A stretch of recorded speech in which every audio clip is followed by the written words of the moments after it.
ಹರಿ ಓಂ ಶ್ರೀ ಗುರುಗಣಾಧಿಪತಿಯೇ ನಮಃ. ನಮಗೆಲ್ಲರಿಗೂ ಗೊತ್ತು ಯಮಧರ್ಮರಾಯನ ಅವತಾರವೇ ವಿದುರ ಎಂದು. ಆದರೆ ವಿದುರನಾಗಿ ಅವತರಿಸಲು ಯಮಧರ್ಮರಾಯರು ಒಂದು ಶಾಪವನ್ನು ಪಡೆದಿದ್ದರು.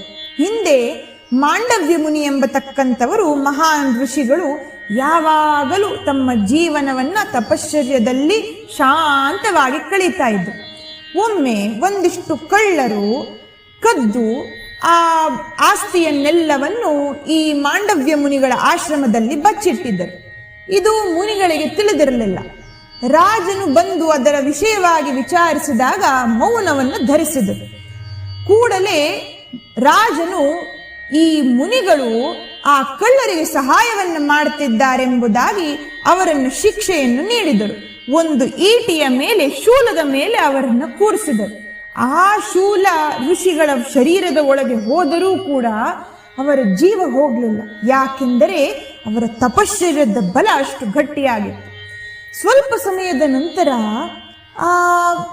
ರಾಜನಿಗೆ ಎಲ್ಲ ವಿಚಾರ ತಿಳಿದು ದುಃಖದಲ್ಲಿ ಓಡಿ ಬಂದ. ಮುನಿಗಳ ತಪ್ಪಿಲ್ಲದಿದ್ದರೂ ನಾನು ಶಿಕ್ಷೆಯನ್ನು ನೀಡಿದೆ ಎಂದು ಕ್ಷಮೆಯನ್ನು ಬೇಡ್ತಾನೆ. ಮುನಿಗಳು ಕ್ಷಮಿಸಿ ಕೂಡಲೇ ಯಮಧರ್ಮರಾಯನ ಬಳಿ ಬಂದು ವಿಚಾರಿಸ್ತಾರೆ, ಯಾಕಾಗಿ ನನಗೆ ಇಷ್ಟು ದೊಡ್ಡ ಶಿಕ್ಷೆಯನ್ನು ನೀಡಿದ್ದು? ಯಮಧರ್ಮರಾಯರು ಹೇಳ್ತಾರೆ, ಮುನಿಗಳೇ, ನೀವು ಚಿಕ್ಕ ಮಗುವಿದ್ದಾಗ ಈ ನೊಣಗಳಿಗೆ ಹಿಂದಿನಿಂದ ಅದಕ್ಕೆ ಚುಚ್ಚಿದ್ದರಿಂದ ಅದಕ್ಕೆ ನೋವಾಗ್ತಿತ್ತು, ಅದಕ್ಕಾಗಿ ನಿಮಗೆ ಈ ಶಿಕ್ಷೆ. ಆಶ್ಚರ್ಯಗೊಂಡಂತಹ ಮುನಿಗಳು ಆ ಮಕ್ಕಳನ್ನ, ಚಿಕ್ಕ ಚಿಕ್ಕ ಮಕ್ಕಳಿಗೆ, ಮನುಕುಲಕ್ಕೆ ಸೇರಿದಂತಹ ಜೀವಿಗಳಿಗೆ ಒಂದು ವರವನ್ನು ಹೇಳ್ತಾರೆ. ಮಕ್ಕಳು ಪ್ರಾಯಕ್ಕೆ ಬರುವವರೆಗೂ ಅವರ ತಪ್ಪುಗಳನ್ನು ಕ್ಷಮಿಸಬೇಕು, ಯಾವ ಶಿಕ್ಷೆಯು ನೀಡಬಾರದು ಎಂದು.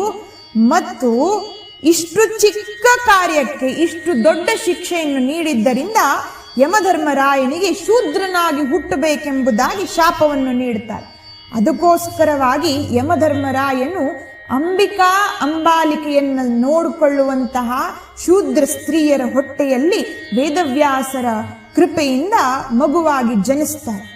ಯಮಧರ್ಮರಾಯನ ಅವತಾರವಿರುವುದರಿಂದ ಅವರು ಯಾವಾಗಲೂ ಸತ್ಯಕ್ಕಾಗಿ ನಿಷ್ಠೆಯಿಂದ ಆ ಮಹಾಭಾರತ ಯುದ್ಧ ನಡೆಯುವಾಗ ಎಲ್ಲ ಸಮಯದಲ್ಲೂ ಸತ್ಯಕ್ಕಾಗಿ ಹೋರಾಡಿರ್ತಕ್ಕಂಥವರು ಮತ್ತು ರಾಜ್ಯವನ್ನೂ ಆಳುವಂತಹ ಶಕ್ತಿಯನ್ನು ಪಡೆದಿದ್ದರು.